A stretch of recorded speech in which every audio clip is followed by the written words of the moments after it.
Hello guys, आज के video में आपको मैं बताने वाला हूँ मेरा एक्सपीरियंस विंडोज़ 10 को इंस्टॉलेशन करने का मेरे डेस्कटॉप पे।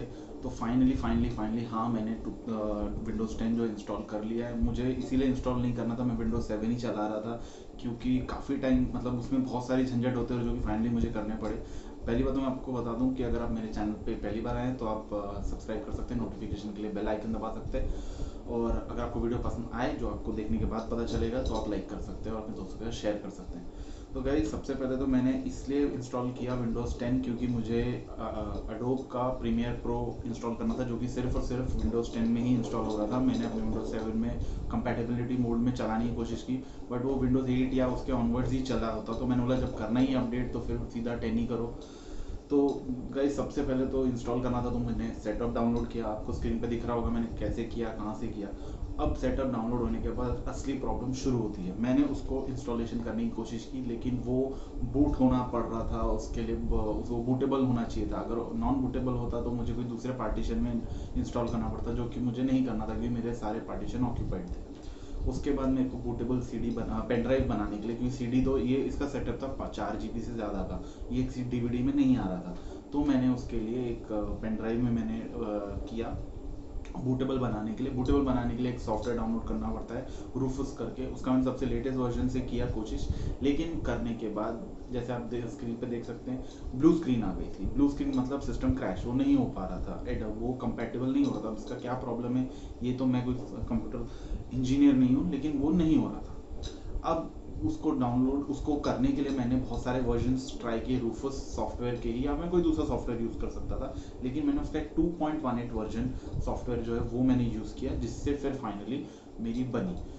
ये करने के बाद अब इतनी आसानी से चीज़ होती नहीं है। मैंने इसको बूट करने के लिए मेरे सिस्टम को रीस्टार्ट किया। रीस्टार्ट करने के बाद मुझे पता चला कि भाई वो बूट ही नहीं हो रहा है। मैंने बायोस में गया, बायोस में जाने के बाद मैंने कंपैक्ट उसके जो प्रेफरेंसेस होते हैं वो भी चेंज किए, बट उसके बाद भी वो नहीं हुआ।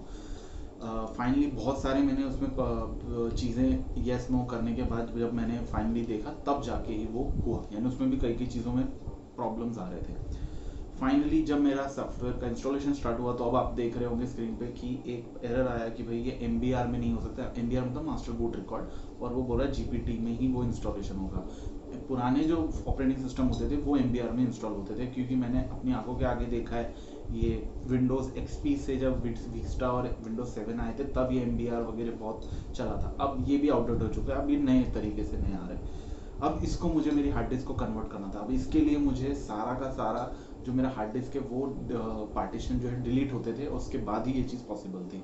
फिर ये करने के लिए मैंने अपनी एक्सटर्नल हार्ड डिस्क यूज़ की। ये देखिए मेरी एक हार्ड डिस्क है, ये मेरी दूसरी हार्ड डिस्क है, दोनों ही मेरी तोशिबा की है। एक मेरी 1 TB की है, दूसरी मेरी 2 TB की है। इनमें मैंने फिर फाइनली उसको डाला, मेरा पूरा बैकअप लिया। उसके बाद मैंने फिर रीस्टार्ट किया, फिर बूट हो रहा था जैसे मैंने आपको बताया, फिर वो मैंने बूट किया। फिर मैंने उसके पार्टीशन ब्रेक कैसे किए और उसको ठीक कैसे किया, GPT में कैसे कन्वर्ट किया, ये उस स्क्रीन पे मैं आपको दिखा रहा हूँ। इसके बाद मैंने फाइनली नया पार्टीशन जो है वो बनाने के बाद फिर उसको मैंने इंस्टॉल किया और फिर मेरा फाइनली इंस्टॉल हुआ। तो ये जो मेरा पूरा एक्सपीरियंस जो मैंने आपको 3 मिनट में शेयर किया है यार, बहुत हेक्टिक था, बहुत टाइम कंज्यूमिंग था। एक सॉफ्टवेयर इंस्टॉलेशन के लिए पूरा का पूरा ये करना, इसके बाद वापस से सारे सॉफ्टवेयर इंस्टॉल करने पड़ेंगे, बहुत झंझट। बट फाइनली मैंने कर लिया, जो कि मैं इतने साल से इसीलिए मैं वेट कर रहा था। तो गाइज़, ये मेरा एक्सपीरियंस था। अगर आपको कुछ डाउट्स है, आपको कुछ पूछना है, आप कमेंट्स में बता सकते हैं। अगर आपको वीडियो पसंद आए लाइक कर सकते हैं, नहीं पसंद आए डिसलाइक कर सकते हैं। लाइक करेंगे तो यूट्यूब इसको सजेशंस में डालता है, उसका एल्गोरिथम काम करता है, उसे भी काम करने दीजिए। आपको जैसा लगा आप बताइएगा। Thank you so much guys.